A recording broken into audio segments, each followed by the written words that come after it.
The rain drummed against the windows of Marcus Chin's cramped studio apartment in Arlington, Virginia, as he stared at his laptop screen for the 15th consecutive hour. Empty coffee cups formed a small fortress around his workspace, testimonies to another sleepless night spent wrestling with code that could change everything. Marcus rubbed his tired eyes and glanced at the framed photo beside his keyboard. His parents at their small restaurant in San Francisco's Chinatown, beaming with pride the day he graduated from MIT. His father had worked 18-hour days for 30 years to pay for that education, never once complaining, always believing his son would achieve something extraordinary. "This is it, Dad," Marcus whispered to the photo, his voice hoarse from exhaustion. "This is going to be extraordinary." For 6 months, he had poured his soul into Phoenix Protocol, an AI-driven supply chain management system designed specifically for defense contractors. The name had come to him during a late-night walk through Arlington National Cemetery, where he'd stopped at the tomb of the unknown soldier. Phoenix, rising from ashes, adapting, surviving against all odds. It perfectly captured what he envisioned for military logistics.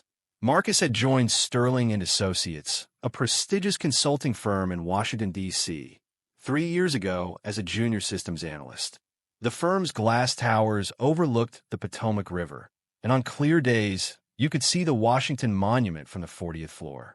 He'd climbed his way up to senior innovation strategist through pure determination and countless overtime hours that his colleagues weren't willing to put in.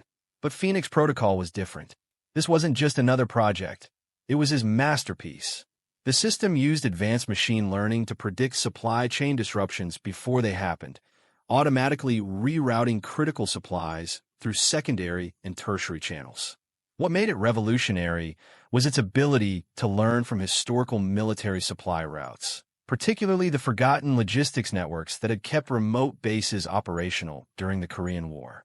Marcus's grandfather had served in Korea, and the stories of supply convoys battling through mountain passes in sub-zero temperatures had fascinated him since childhood.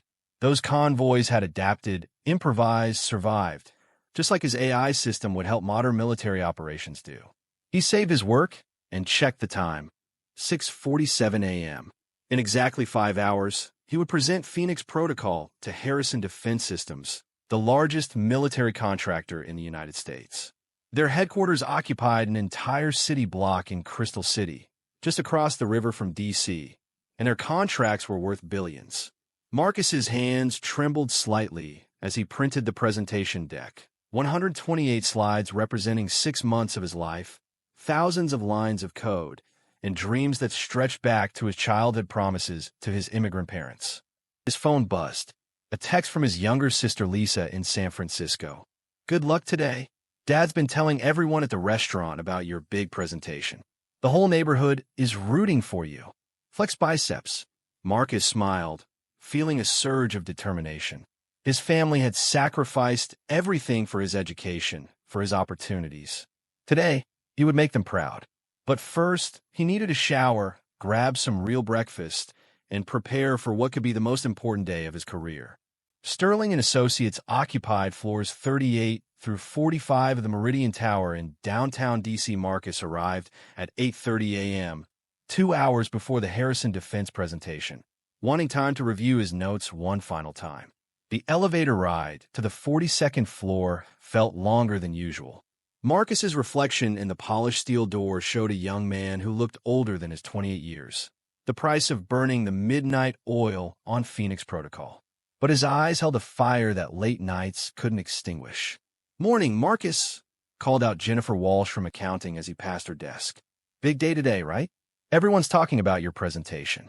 Word had spread through the office about Phoenix Protocol, though Marcus had been careful to keep the technical details confidential. Several colleagues had expressed interest in joining the team if Harrison Defense approved the project. Marcus nodded and smiled, but a knot was forming in his stomach. The attention made him nervous. He preferred working in the background, letting his code speak for itself. His cubicle sat in the northeast corner of the floor, with a partial view of the Capitol Dome in the distance. Marcus had requested this spot specifically Whenever he felt overwhelmed by corporate politics or difficult problems, he could look out at that dome and remember why he'd moved to D.C. in the first place. To make a difference. To serve something bigger than himself. He opened his laptop and began his final review of the Phoenix Protocol presentation. The opening slide displayed the system's logo, a stylized phoenix rising from geometric patterns that resembled circuit boards. Below it, in clean, professional font, Phoenix Protocol, Next Generation Defense Logistics, created by Marcus Chun, Senior Innovation Strategist. His desk phone rang, interrupting his concentration. "Chun," he answered absently, still focused on the screen. "Marcus, my office." "Now." The voice belonged to Richard Blackstone, senior partner and head of the Defense Consulting Division. There was something in Blackstone's tone that made Marcus's stomach clench. "I'll be right there," Marcus replied, but the line had already gone dead. Richard Blackstone's corner office commanded a panoramic view of the D.C. skyline. The walls displayed his Harvard MBA, photos with various politicians and defense secretaries, and awards from industry organizations. At 52, Blackstone had the kind of confident bearing that came from never having an original idea challenged. Because he never had an original idea. "Marcus." Blackstone stood with the smile that Marcus had learned to distrust over the past 3 years. "Ready for the big presentation?" "Absolutely," Marcus replied, clutching his presentation folder. "I've triple-checked everything. The technical specifications, the cost projections, the implementation timeline." "Excellent, excellent." Blackstone gestured to a chair across from his massive mahogany desk. "Let's talk about today's strategy." Marcus sat down, his instincts beginning to whisper warnings he couldn't yet articulate. "I've been thinking," Blackstone continued, settling back in his leather chair. "This Phoenix Protocol of yours, it's impressive work. Really impressive. But Harrison Defense is a particular client. They respond better to senior voices, if you know what I mean." Marcus felt the first chill of unease. "What are you suggesting?" "I think I should take the lead on this presentation. You'll be there, of course, providing technical support. But I'll handle the relationship management, the strategic positioning." Blackstone's smile never wavered. "It's better for the firm, better for the client relationship." For a moment, Marcus was speechless. 6 months of work, his breakthrough innovation, and Blackstone want to take the lead? "Richard," Marcus said carefully, "I appreciate the guidance, but Phoenix Protocol is my system. I know every algorithm, every decision tree, every line of code. Shouldn't the creator present it?" Blackstone's smile tightened almost imperceptibly. "Marcus, you're young, talented, but you're still learning how this business works. Client relationships are delicate things. Trust me on this." Marcus wanted to argue, wanted to stand up and demand the recognition he deserved. But Blackstone was a senior partner. Marcus was still climbing the ladder. And Harrison Defense represented a $50 million contract that could make or break careers. "I understand," Marcus said finally, hating himself for the words. "Excellent. I knew you were a team player." Blackstone stood, effectively ending the meeting. "Email me your presentation deck. I'll make some minor adjustments for our audience." Marcus walked back to his cubicle feeling like he'd just signed away a piece of his soul. But what choice did he have? Blackstone held all the power, all the client relationships. Marcus was just the programmer. As he prepared to send the Phoenix Protocol files, Marcus made a decision that would later prove crucial. He created backup copies of everything. Not just the presentation, but all his development notes, code repositories, design documents, and email chains. Something felt wrong about this situation, and his engineering mind believed in redundancy. He uploaded everything to a secure cloud storage account separate from Sterling servers, then sent Blackstone the requested files. 20 minutes before the Harrison Defense meeting, Marcus's phone buzzed with a text from Blackstone. "Change of plans. You're not needed in the presentation. Wait in the lobby. I'll handle this alone." Marcus stared at the message in disbelief. Not needed? For his own creation?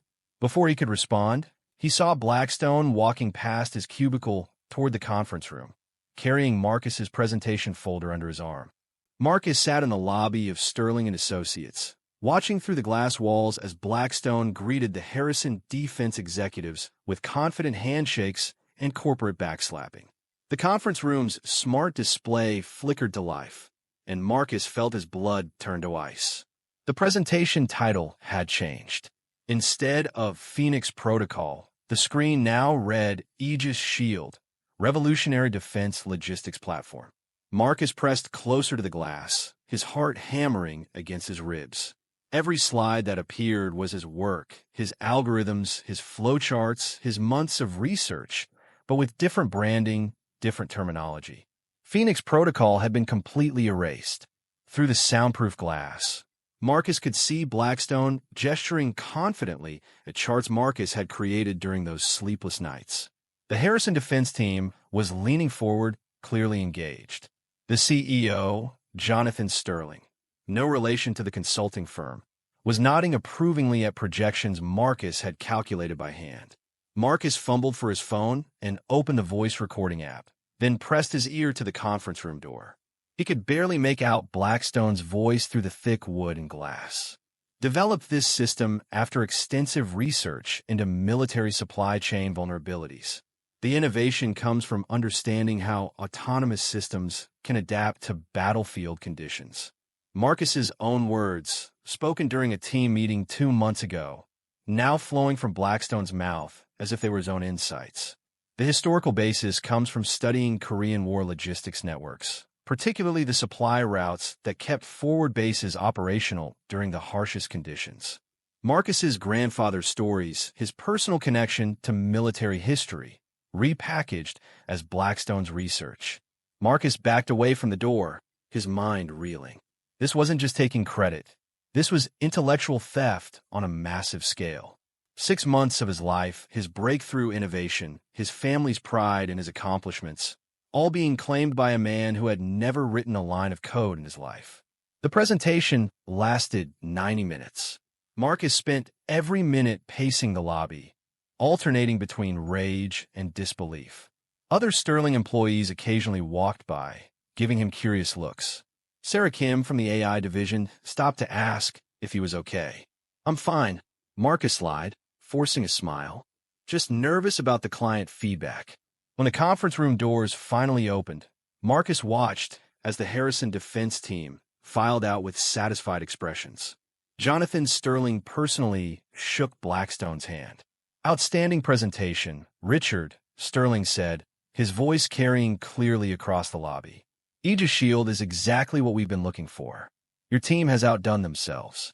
We're excited to move forward," Blackstone replied smoothly. "The technical implementation will be seamless." After the Harrison defense team left, Blackstone approached Marcus with a triumphant grin. "They loved it," he announced. "Aegis Shield is going to be huge. $50 million to start, with potential for expansion." Aegis Shield. Marcus tasted bile. That's Phoenix Protocol," Marcus said quietly. "My system." Blackstone's expression didn't change. "Don't be dramatic, Marcus. You contributed to the technical development, but Aegis Shield is a firm-wide innovation. Team effort. Team effort." Marcus's voice was rising despite his efforts to stay calm. "I created that system. Every algorithm, every decision tree, every line of code. You didn't even know what machine learning was 6 months ago." "Careful, Marcus." Blackstone's voice carried a warning edge. "You're young, you're emotional. This is how business works. You developed the system using firm resources, on firm time, with firm data. I provided the strategic vision and client relationships. We both contributed." "Strategic vision?" Marcus laughed bitterly. "You asked me what Phoenix Protocol was 2 months ago. I have the email." Blackstone stepped closer, his voice dropping to a threatening whisper. "Prove it. You signed an intellectual property agreement when you joined Sterling. Everything you create here belongs to the firm. And I am a firm, at least as far as defense contracts are concerned." Marcus felt the walls closing in. The IP agreement was real. He'd signed it 3 years ago, barely reading the fine print in his excitement to land a job. "If you push this," Blackstone continued, "you'll lose. I'm a senior partner with 15 years of client relationships. You're a programmer who got lucky with one project. Who do you think management will believe?" With that, Blackstone walked away, leaving Marcus alone in the lobby with the wreckage of his dreams. But as Marcus stood there, something began to shift inside him. The shock was crystallizing into determination. Blackstone had made one crucial mistake. He'd underestimated the methodical mind of an engineer. Marcus returned to his desk and began to work, not on code this time, but on something far more important: the truth. That night, Marcus sat in his Arlington apartment with every light on, surrounded by printouts, screenshots, and external hard drives. If Blackstone wanted to play the evidence game, Marcus would show him what a true engineer's documentation looked like. He started with the timestamps. Every file on his computer had metadata showing when it was created and modified. His original Phoenix Protocol proposal was dated 6 months ago, long before Blackstone had ever heard the name. The code repository showed thousands of commits, all attributed to Marcus's user account, stretching back to the project's inception. But timestamps could be disputed. Marcus needed more. He opened his email archive and began searching. There, a message to his sister Lisa from 4 months ago, working on something called Phoenix Protocol. Named it after Grandpa's Korean War stories. Could be my big break. Another email to his former MIT roommate David. Phoenix Protocol is coming together. The machine learning models are finally converging. I think I've cracked the autonomous routing problem. And another to his parents, can't talk long, but the presentation to Harrison Defense is next week. Phoenix Protocol is ready. I think you'd be proud. Marcus's methodical nature had created a paper trail that painted a clear picture. Phoenix Protocol was his creation, his passion project, his breakthrough innovation. But he needed something more damning. Marcus opened his phone's voice memo app and scrolled back through months of recordings. He often dictated notes to himself during his commute, working through problems verbally before implementing solutions in code. There, from 3 months ago, Phoenix Protocol routing algorithm breakthrough. If I can optimize the Korean War historical data integration, the system should be able to predict supply bottlenecks 48 hours in advance. And from 2 months ago, meeting with Blackstone tomorrow about Phoenix Protocol. He keeps asking basic questions about machine learning. Not sure he understands what we're building. Most damning of all, a recording from 6 weeks ago after a team meeting. Blackstone actually asked me today, "What the hell is Phoenix Protocol anyway?" His exact words: "The man has no idea what I've been building." Marcus saved everything to multiple encrypted drives and cloud accounts. But evidence alone wasn't enough. He needed allies. At 11 p.m., he made a phone call to the one person who might be able to help. "Dr. Patterson, it's Marcus Chun. I'm sorry to call so late." Dr. Elizabeth Patterson had been Marcus's thesis advisor at MIT and was now a respected AI researcher at Georgetown University. More importantly, she consulted for several defense contractors, including Harrison Defense Systems. "Marcus, what a pleasant surprise. How's life at Sterling treating you?" That's actually why I'm calling. I need advice, and I need it to be confidential." 20 minutes later, Dr. Patterson had heard the entire story. The silence on the other end of the line stretched long enough that Marcus wondered if the call had dropped. "Marcus," she finally said, "this is exactly why I left corporate consulting. But you've handled this exactly right so far. Send me 3 things. Your original project proposal with timestamps, that voice recording of Blackstone asking about Phoenix Protocol, and your IP registration filing." "IP registration? Please tell me you filed provisional patents on your key innovations." Marcus's stomach dropped. "I know. I didn't think I needed to. Sterling owns everything I create." "Not necessarily. If you develop core concepts on your own time, using your own resources, there might be wiggle room. But we need to move fast. Send me what you have." After ending the call, Marcus worked until dawn, compiling the most comprehensive evidence package of his life. Every email, every timestamp, every voice memo, every piece of code, organized chronologically to tell the story of Phoenix Protocol's true creation. As the sun rose over Arlington, Marcus made a decision that would change everything. He wasn't going to let Blackstone steal his future. But first, he needed to know exactly what he was up against. Dr. Patterson called Marcus back at 7 a.m., just as he was preparing for another day of pretending everything was normal at Sterling and Associates. "Marcus, we need to meet. And we need to meet today. What did you find?" "Nothing I want to discuss over the phone. Can you get to Georgetown by noon?"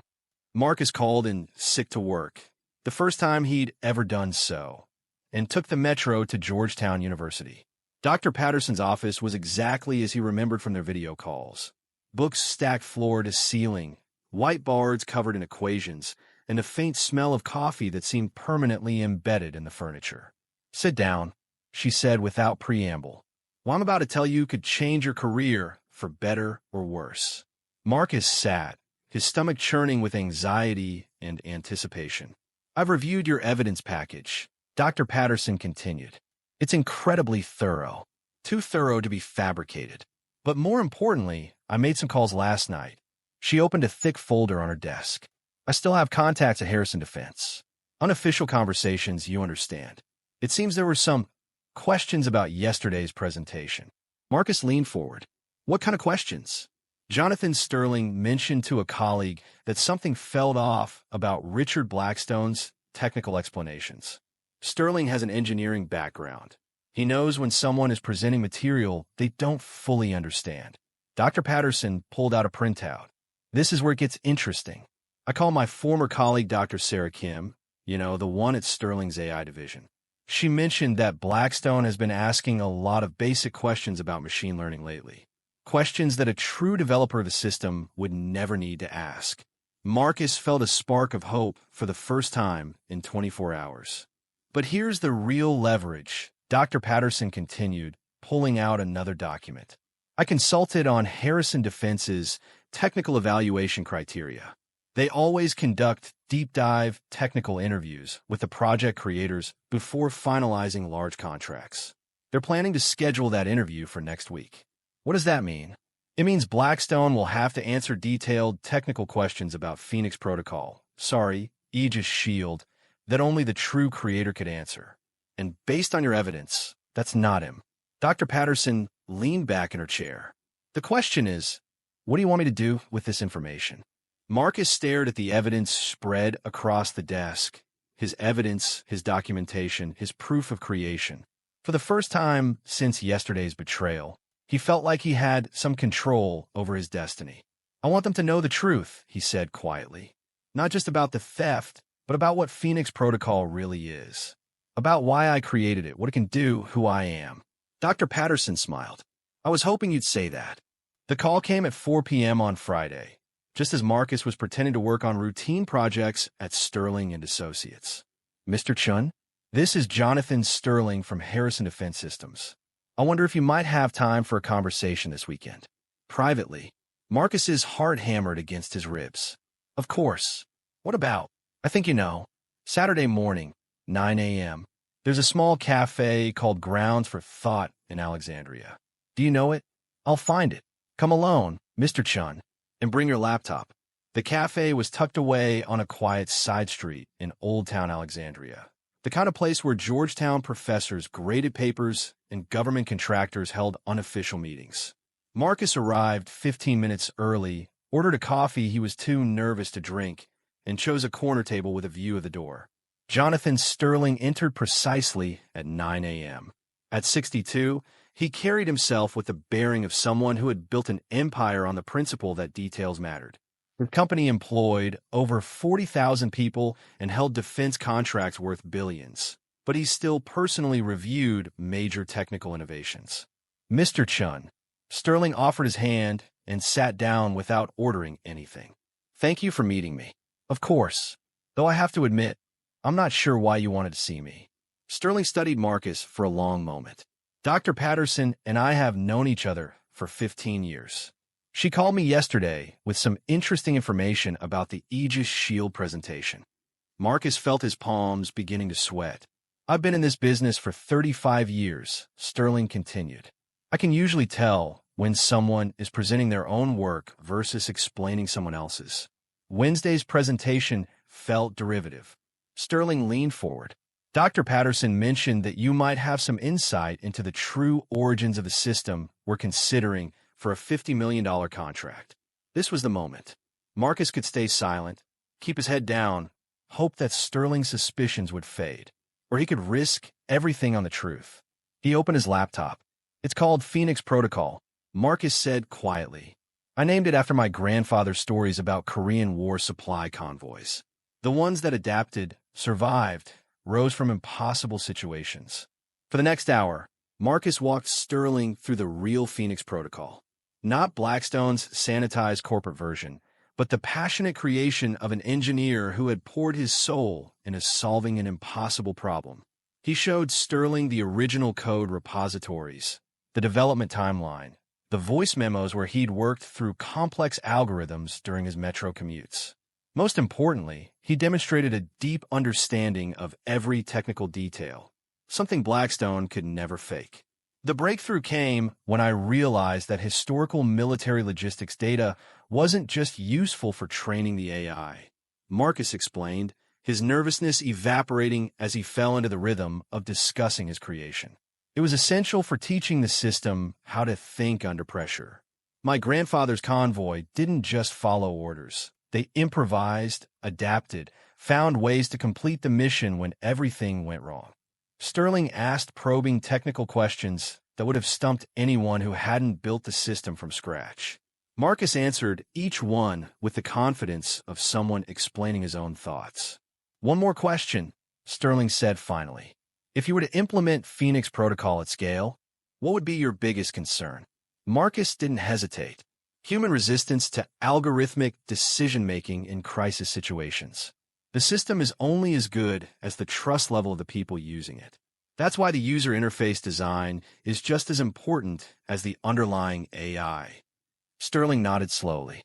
Blackstone never mentioned user interface design in his presentation, because he's never thought about it. He sees Phoenix Protocol as a black box that produces efficient routes. But efficiency without trust is worthless in military applications. Sterling closed his notebook and sat back. "Mr. Chun, I'm going to ask you a direct question, and I want a direct answer. Did you create the system that Richard Blackstone presented to us as Aegis Shield?" Marcus met Sterling's gaze without flinching. "Yes. Every algorithm, every line of code, every innovative concept. I created Phoenix Protocol over 6 months of nights and weekends. Blackstone stole it. And what do you want me to do about it?" Marcus had been thinking about this question for 3 days. He could ask Sterling to embarrass Blackstone, to expose the theft publicly, to destroy his career. But revenge wasn't what he wanted. "I want Phoenix Protocol to exist," Marcus said. "I want it to be built properly, implemented correctly, and used to save lives. I don't care about punishing Blackstone. I care about making sure my creation reaches its potential." Sterling smiled for the first time during their conversation. "Dr. Patterson said you were mature beyond your years. I'm beginning to see what she meant." Sterling stood to leave, then paused. "One final question. If Harrison Defense were to offer you a position as Chief Innovation Officer with the opportunity to build Phoenix Protocol from the ground up, would you be interested?" Marcus felt the world tilt on its axis. "Are you serious?" "I'm always serious about $50 million decisions, Mr. Chun. Think about it over the weekend. I'll be in touch on Monday." As Sterling walked away, Marcus remained at the corner table, stunned by how quickly his world had changed. 3 days ago, he'd been a cubicle drone watching his dream get stolen. Now he was being offered the chance to build it himself. But first, he had some difficult conversations ahead. Monday morning arrived gray and drizzling, matching Marcus's mood as he walked into Sterling and Associates for what he knew would be the last time. He'd spent the weekend in his apartment, drafting his resignation letter and trying to process the magnitude of what was about to happen. His phone had buzzed constantly with texts from his family. His sister Lisa, "Dad's been bragging to customers about your big defense contract. When do we get details?" His mother, "Your father is so proud. When will you visit so we can celebrate?" Marcus hadn't told them about Blackstone's theft. How could he explain that their celebration was based on a lie? At 9 a.m., his desk phone rang. "Chun," he answered, distracted by the resignation letter on his screen. "My office. Now." Blackstone's voice carried an edge of irritation. Marcus printed his resignation letter, gathered the few personal items from his desk, and walked to Blackstone's corner office for the last time. "Close the door," Blackstone said without looking up from his computer. Marcus complied and sat down, his resignation letter folded in a jacket pocket. "We need to discuss the Harrison defense technical review," Blackstone continued, finally making eye contact. "They've scheduled a deep dive session for Wednesday. I'll need you there to handle any detailed questions about Aegis Shield's implementation." Marcus stared at him. After everything that had happened, Blackstone still expected him to provide technical cover for the stolen system. "The detailed questions about Phoenix Protocol, you mean?" Marcus said quietly. Blackstone's expression hardened. "We've been through this, Marcus. Aegis Shield is a firm innovation. You contributed to the development, but I created it." Marcus's voice was calm but firm. "Every algorithm, every decision tree, every line of code. You stole it, rebranded it, and presented it as your own work. Careful, Marcus. You're walking a very dangerous line." Marcus pulled the resignation letter from his pocket and placed it on Blackstone's desk. "Not anymore."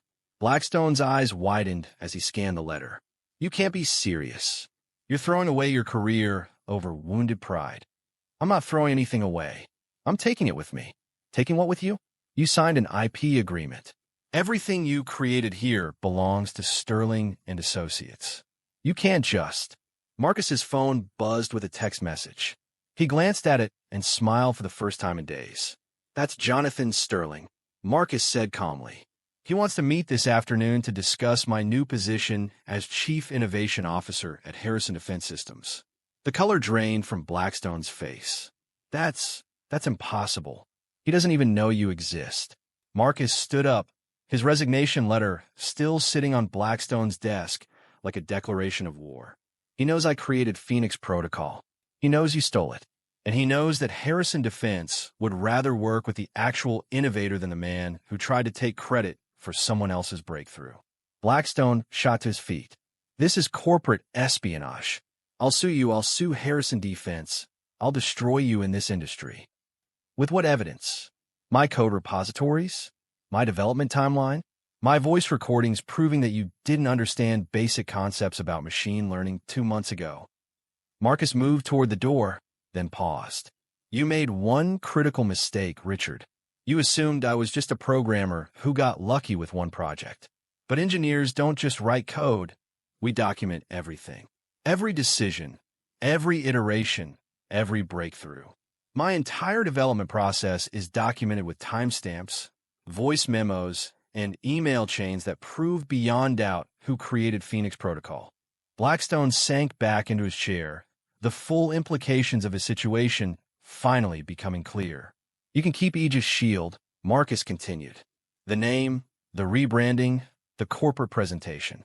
But without the actual creator, without someone who understands the underlying systems, it's just a fancy slideshow. And when Harrison Defense asks technical questions that you can't answer, they'll know exactly what kind of person they were about to do business with." Marcus opened the office door, then looked back one final time. "My grandfather's Korean War convoy didn't survive by stealing supplies from other units. They survived by adapting, innovating, and supporting each other. Maybe you should think about that." The door closed behind him with a soft click, leaving Blackstone alone with the ruins of his $50 million deception. Harrison Defense Systems occupied a sprawling campus in Crystal City, with a main building that looked more like a tech startup than a traditional defense contractor. Floor-to-ceiling windows, open workspaces, and collaborative areas designed to foster innovation rather than hierarchy. Marcus's new office was on the 15th floor, with a view across the Potomac River toward the Washington Monument. A nameplate on his desk read, "Marcus Chun, Chief Innovation Officer, Phoenix Protocol Division." He'd been at Harrison Defense for 3 weeks, and every day felt like a revelation. Instead of fighting for recognition, he was surrounded by engineers and researchers who respected innovation and credited creators. Instead of corporate politics, he found a culture that valued problem-solving over credit-taking. His team had grown from 1 to 15, with brilliant minds recruited from top universities and tech companies. Dr. Sarah Kim had left Sterling and Associates to join as his deputy CIO, bringing with her 3 other senior engineers who'd grown tired of Blackstone's management style. "How's the real Phoenix protocol coming along?" Dr. Patterson asked during one of her consulting visits. Marcus gestured to the wall-mounted displays showing system architecture diagrams, development timelines, and testing results. "Better than I ever imagined. When you're not spending energy protecting your ideas from theft, you can focus entirely on making them work." The original Phoenix protocol had been impressive, but the version being built at Harrison Defense was revolutionary. With proper funding, a dedicated team, and the freedom to innovate without interference, Marcus had expanded the system's capabilities far beyond his original vision. The machine learning models are now trained on logistics data from every major conflict since World War II, he explained to Dr. Patterson. Korean War mountain passes, Vietnam jungle supply lines, Gulf War desert operations, Afghanistan's impossible terrain. The AI doesn't just optimize routes. It thinks like a combat veteran. Dr. Patterson smiled. "Your grandfather would be proud." Marcus nodded, thinking of the framed photo on his desk. 3 generations of Chun men in military uniform. His grandfather in Korea, his father during his brief army service, and Marcus himself, serving his country through innovation rather than combat. His phone buzzed with a text from his sister. "Dad wants to know when you're bringing your new boss to the restaurant. He's already planning the menu." Grinning face with smiling eyes. Marcus had finally told his family the truth about Blackstone's theft and his new position at Harrison Defense. His father's response had been characteristically direct. "Good. Now they know who they're dealing with." But the most satisfying moment had come the previous week, when Jonathan Sterling personally presented Marcus with the official Phoenix Protocol patent filing, with Marcus Chin listed as the sole inventor. "Every innovation needs its creator's name attached," Sterling had said during the ceremony. "That's how we honor the people who make breakthroughs possible." Marcus's computer chimed with an email notification. The center made him pause. Richard Blackstone. Subject: regarding recent developments. Marcus almost deleted it without reading, then decided he was curious enough to see what Blackstone had to say. "Marcus, I've been following the news about Phoenix Protocol's success at Harrison Defense. Congratulations on the recognition you've received. I want you to know that I'm truly sorry for how things ended between us. What I did was wrong, and I've had time to reflect on the damage it caused, not just to you, but to the culture of innovation at Sterling & Associates. I'm not asking for forgiveness, because I don't deserve it. But I wanted you to know that your situation has changed how I think about intellectual property and giving credit where it's due. I hope Phoenix Protocol becomes everything you envisioned." Richard. Marcus stared at the email for several minutes, trying to process this unexpected apology. It didn't undo the theft or erase the betrayal, but it suggested that even someone like Blackstone might be capable of growth. He deleted the email without responding. Some chapters of life were better left closed. 6 months after leaving Sterling & Associates, Marcus stood before an audience of 800 defense industry professionals at the National Military Innovation Summit in San Diego. The conference brought together the brightest minds in military technology, and Marcus had been invited as the keynote speaker. His presentation topic: Innovation Protection in Defense Technology, Building Systems and Cultures that Honor Creators. As he walked onto the stage, Marcus thought about how much had changed since that morning when Blackstone had stolen Phoenix Protocol. The scared, angry programmer had been replaced by a confident leader who'd learned that true innovation required not just technical brilliance, but the courage to protect and fight for breakthrough ideas. Innovation, Marcus began, looking out at the sea of faces, is not just about creating something new. It's about creating an environment where new ideas can survive, thrive, and reach their full potential. He clicked to his first slide, showing the Phoenix Protocol logo alongside its current implementation statistics. 200% improvement in supply chain efficiency, 85% reduction in critical shortages, deployment across 12 major military installations. 18 months ago, I was a programmer in a cubicle, working nights and weekends on an idea that would eventually save lives and billions of dollars. But the path from concept to implementation taught me something crucial about innovation in corporate America. Marcus paused, making eye contact with several audience members. The greatest threat to breakthrough innovation isn't technical failure or market rejection. It's the person in the corner office who sees your creation as their opportunity. A murmur rippled through the audience. Everyone in defense, contracting had experienced or witnessed intellectual property theft. But this isn't a story about theft, Marcus continued. It's a story about resilience, documentation, and the power of building systems that protect creators while fostering genuine innovation. For the next 45 minutes, Marcus walked the audience through the Phoenix Protocol journey, not dwelling on Blackstone's betrayal, but focusing on the lessons learned and the structures Harrison Defense had built to ensure ethical innovation. He talked about mandatory creator attribution in all patents and publications, about promotion tracks that rewarded innovation over politics, about the Innovation Protection Protocol that guaranteed creators would receive recognition and career advancement for breakthrough work. At Harrison Defense, Marcus explained, "We don't just build technology, we build legacies. And those legacies begin with acknowledging the minds behind the innovations." During the Q&A session, a young woman in the front row raised her hand. "Mr. Chun, what would you tell someone who's currently facing a situation similar to what you experienced? Someone whose work is being stolen by a superior." Marcus thought carefully before responding. "Document everything. Know your worth. Build allies who value integrity. And remember that true success isn't just proving them wrong. It's proving yourself right by building something that lasts." After his presentation, Marcus was approached by dozens of conference attendees. Young engineers shared their own stories of stolen ideas. Senior executives asked about implementing similar protection protocols at their companies. The conversation he'd started was spreading, but the most meaningful encounter came from an unexpected source. Mr. Chun, a middle-aged man, approached as the crowd thinned. "My name is David Blackstone. I'm Richard's younger brother." Marcus tensed involuntarily. "I wanted to apologize," David continued quickly. "Not on Richard's behalf. He needs to do that himself. But as someone who works in this industry, I'm ashamed of what my brother did.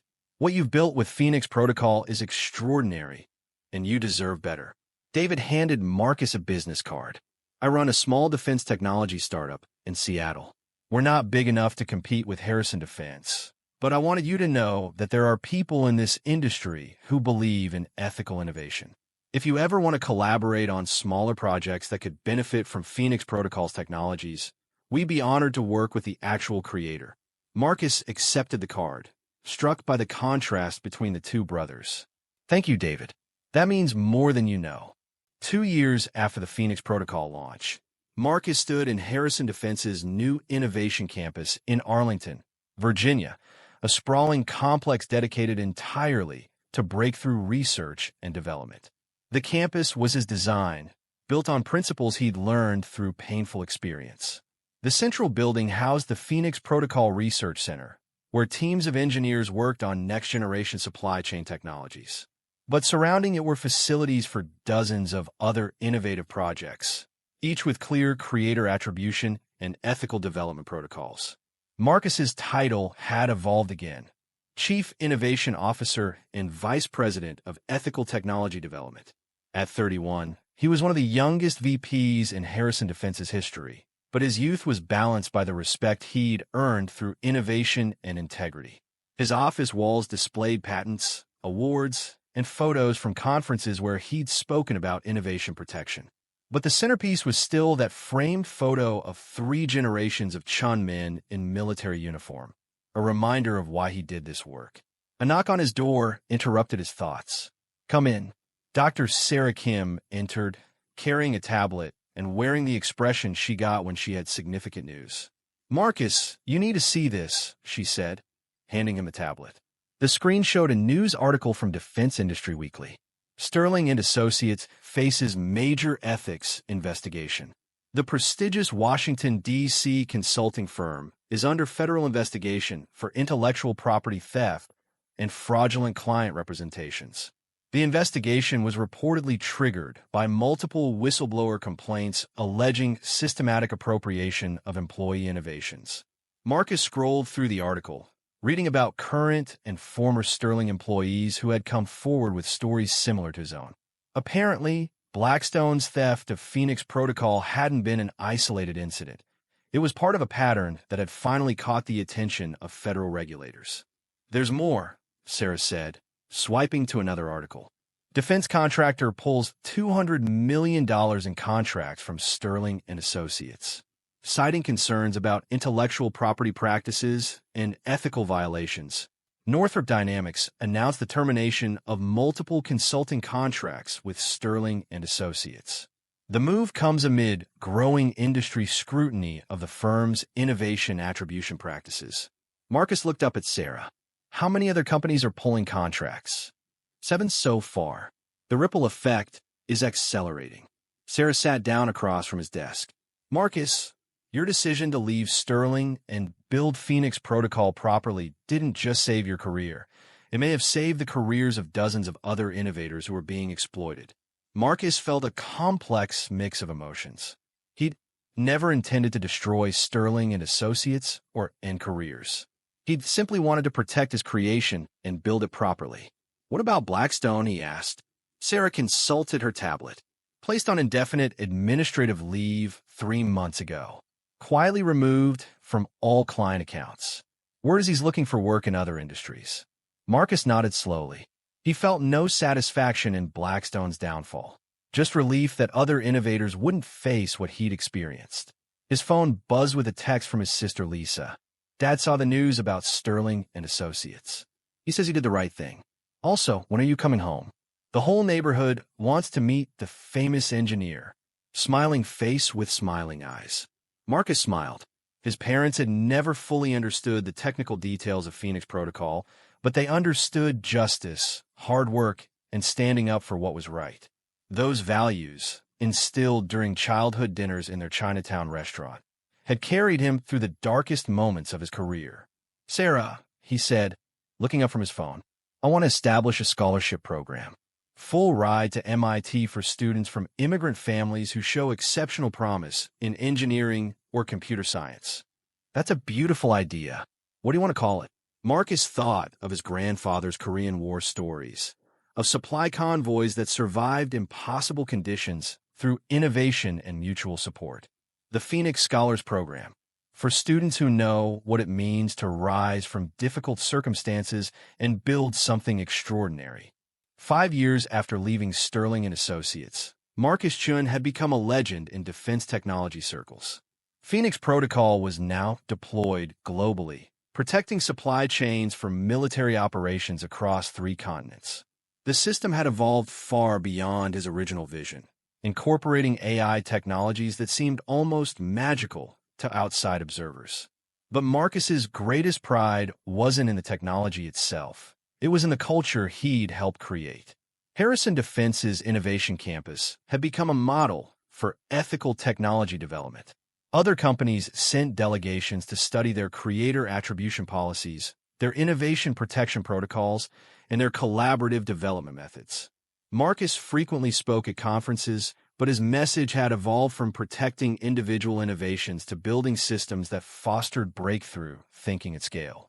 The Phoenix Scholars Program had awarded full scholarships to 47 students from immigrant families, many of whom were now contributing to cutting-edge research at top universities and technology companies. Marcus personally mentored 12 of them, sharing not just technical knowledge, but hard-won lessons about navigating corporate America with integrity. His office had moved to the top floor of the Innovation Campus, with panoramic views of the Washington, D.C. skyline. But the framed photo of 3 generations of Chun men remained in the center of his desk, a reminder of service, sacrifice, and the values that had guided him through his darkest professional moments. On a quiet Friday afternoon, Marcus received an unexpected visitor. "Mr. Chun," his assistant's voice came through the intercom. "There's a Richard Blackstone here to see you. He says it's important." Marcus hadn't spoken to Blackstone in 3 years, not since that brief email apology. He'd heard through industry contacts that Blackstone had struggled to find work after leaving Sterling and Associates, eventually taking a position teaching business ethics at a small college in Maryland. "Send him in," Marcus said after a moment's hesitation. Blackstone entered looking older, grayer, and somehow smaller than Marcus remembered. The confident swagger was gone, replaced by the humble bearing of someone who had learned painful lessons about consequences. Marcus, Blackstone said, extending his hand. Thank you for seeing me. I know I don't deserve your time. Marcus gestured to a chair across from his desk. What can I do for you, Richard? Blackstone sat down, his hands folded in his lap like a penitent student. I came to apologize, he said simply. Not the email I sent years ago. That was just words. I came to apologize in person and to tell you something important. Marcus waited, saying nothing. I've been teaching business ethics for 2 years now, Blackstone continued. Every semester, I tell my students about Phoenix Protocol, about what I did, why it was wrong, and what it cost. Not just you, but everyone involved. I use myself as the cautionary tale. Blackstone looked up, meeting Marcus's eyes for the first time. Those students deserve to know what intellectual property theft looks like, what it does to innovators, and why ethical leadership matters. I can't undo what I did to you, but I can make sure the next generation understands why it was wrong. Marcus studied the man who had once stolen his greatest creation. There was something different about Blackstone now, a humility that seemed genuine, earned through genuine consequences. Why are you telling me this? Marcus asked. Because I wanted you to know that your decision to fight back, to protect Phoenix Protocol and build it properly, changed more than just your own career. It changed mine, and hopefully it's changing the careers of every student who hears this story. Blackstone stood to leave, then paused. One more thing. I know it doesn't matter now, but Phoenix Protocol was the most brilliant innovation I encountered in 20 years of consulting. What you built at Harrison Defense proved that. I was wrong to try to take credit for it, but I was also wrong to think I could have created it myself. That level of innovation, that depth of understanding, it only comes from minds like yours. After Blackstone left, Marcus sat alone in his office, processing the unexpected encounter. He felt no triumph, no vindication, just a quiet sense that some cosmic circle had been completed. His phone buzzed with a video call from his parents in San Francisco. Marcus, his mother's face filled the screen, beaming with pride. We just saw the article about Phoenix Protocol in the Chronicle. The whole neighborhood is talking about our famous son. Behind her, Marcus could see his father in their restaurant kitchen, preparing for the dinner rush, but pausing to wave at the camera. We're so proud of what you've built, his father said in Mandarin, then switched to English. But we're more proud of how you built it, with honor. As Marcus ended the call, he thought about the journey from that devastating morning when Blackstone had stolen Phoenix Protocol to this moment of quiet satisfaction. The path had been painful, uncertain, and sometimes lonely, but it had led to something better than he'd ever imagined. Not just professional success, but the knowledge that he'd built something lasting and meaningful. 10 years after the Phoenix Protocol theft, Marcus Chin stood before the largest defense technology conference in the world. The auditorium in Las Vegas held 3,000 attendees, and millions more were watching the live stream. His keynote address was titled Innovation Ethics, Building Technology That Serves Humanity. At 35, Marcus had become one of the most respected voices in defense technology. Phoenix Protocol had revolutionized military logistics globally, but his influence extended far beyond any single innovation. He'd helped establish industry standards for creator attribution, mentored hundreds of young engineers, and built organizational cultures that protected breakthrough thinking. Harrison Defense Systems had grown into one of the world's premier defense contractors, with Marcus serving as Executive Vice President of Global Innovation. The company's ethical development practices had been adopted by dozens of other firms, creating a ripple effect that was transforming how the industry approached intellectual property and creator recognition. 10 years ago, Marcus began, his voice carrying clearly across the massive auditorium. I learned that innovation without protection is just an idea waiting to be stolen. But I also learned that protection without purpose is just selfishness disguised as principle. He clicked to a slide showing Phoenix Protocol's global deployment. 47 countries, 12 languages, 500,000 military personnel whose lives have been touched by more efficient, reliable supply chains. The question isn't whether your ideas will be challenged, copied, or stolen, Marcus continued. The question is whether you'll build something so meaningful, so well-documented, and so ethically developed that the truth becomes undeniable. In the audience, he spotted several familiar faces. Dr. Elizabeth Patterson, now retired but still attending conferences to support former students. Jonathan Sterling, Harrison Defense's CEO, nodding approvingly from the front row. Dr. Sarah Kim, now Chief Technology Officer, taking notes even though she'd heard these ideas countless times. But the faces that meant the most were scattered throughout the crowd. Phoenix scholars, former mints, young engineers whose careers have been shaped by the principles Marcus advocated. They were the real legacy of Phoenix Protocol, proof that ethical innovation could create generational change. During the Q&A session, a young man in the back raised his hand. Mr. Chun, what would you tell your younger self? The programmer who was watching his work get stolen. What would have helped him in that moment? Marcus paused, thinking of that devastating morning when he'd watched Blackstone present Phoenix Protocol as Aegis Shield. I would tell him that the theft wasn't about his worth as an innovator, Marcus said slowly. It was about someone else's inability to create. I would tell him to document everything, trust his allies, and remember that the best revenge isn't destroying the person who wronged you. It's building something so extraordinary that their actions become irrelevant. After his presentation, Marcus was surrounded by the usual crowd of admirers, potential collaborators, and young engineers seeking advice. But one conversation stood out. A woman in her early 20s approached, holding a business card and looking nervous but determined. Mr. Chun, I'm Jennifer Park, a systems engineer at Lockheed Martin. I've been working on an AI project for satellite communications, and I think my supervisor is trying to take credit for my work. Marcus felt a familiar surge of protective anger, followed immediately by the calm focus that came from experience. Tell me what's happening, he said, guiding her to a quieter corner of the convention center. For 20 minutes, Jennifer described a situation that was painfully familiar.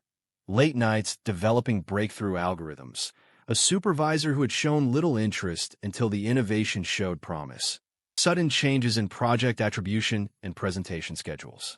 What should I do? Jennifer asked finally. Marcus handed her his business card. First, document everything. Every email, every file, timestamp, every piece of evidence that proves your creation. Second, find allies, people who've seen your work, who understand the technology, who value integrity. Third, remember that your innovation has value independent of your supervisor's recognition. He paused, thinking of all the young engineers he'd mentored over the years. But most importantly, don't let anger consume your energy. Channel it into building something so undeniably yours that no one can steal its essence.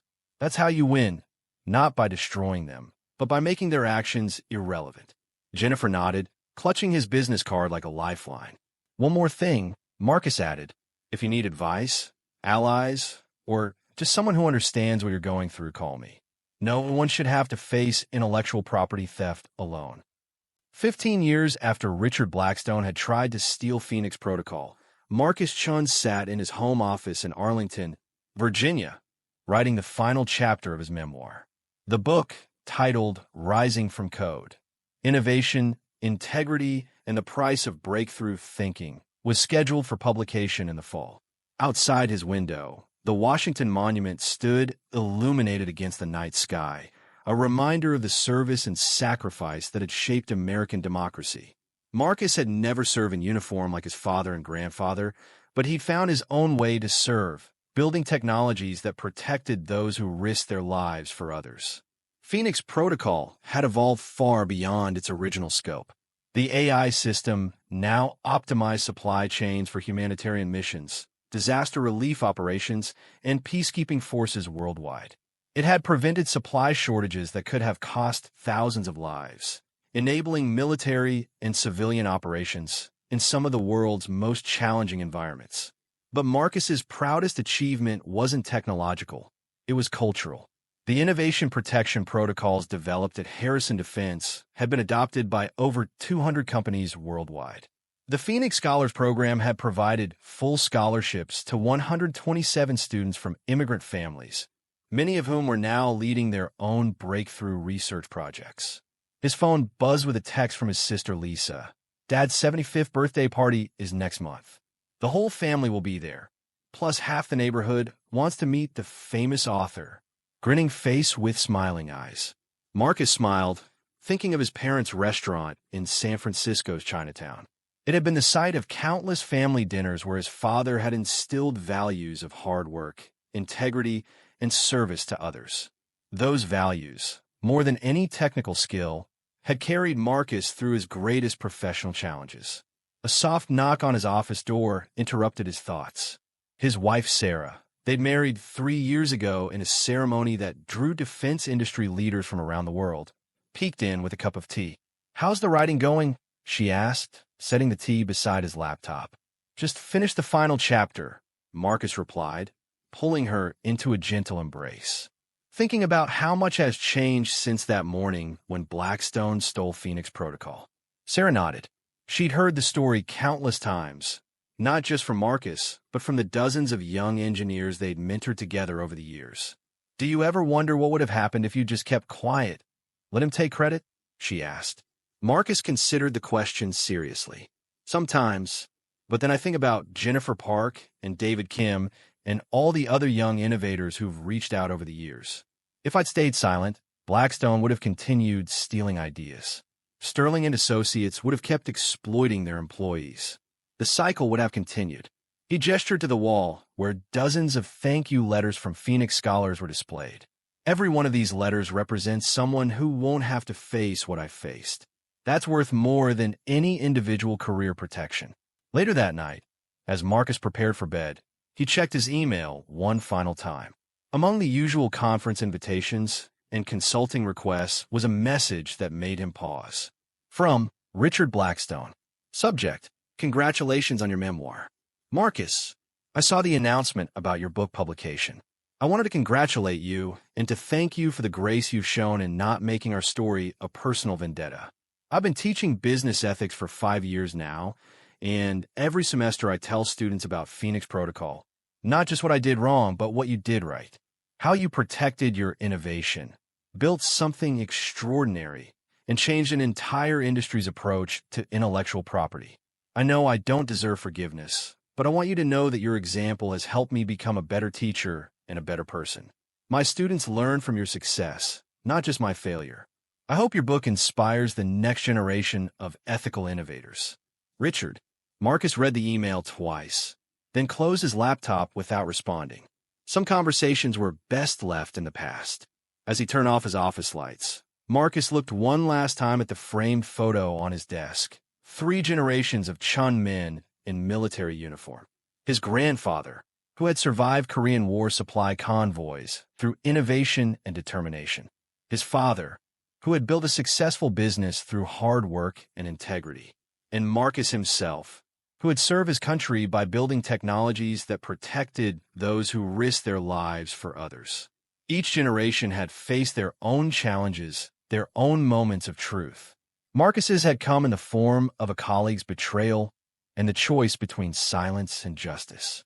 He'd chosen justice, not through destruction or revenge, but through the patient work of building something better. Phoenix Protocol would outlive him, would continue protecting supply chains and saving lives long after he was gone. But more importantly, the culture of ethical innovation he'd helped create would inspire generations of engineers, researchers, and innovators who understood that breakthrough thinking required not just brilliance, but courage. As Marcus climbed the stairs to join his wife, he thought about the young engineers who would read his memoir, who would face their own moments of truth in corporate boardrooms and research labs. He hoped his story would give them the courage to protect their innovations, the wisdom to build with integrity, and the understanding that true success came not from destroying those who wronged them, but from rising so high that their actions became irrelevant.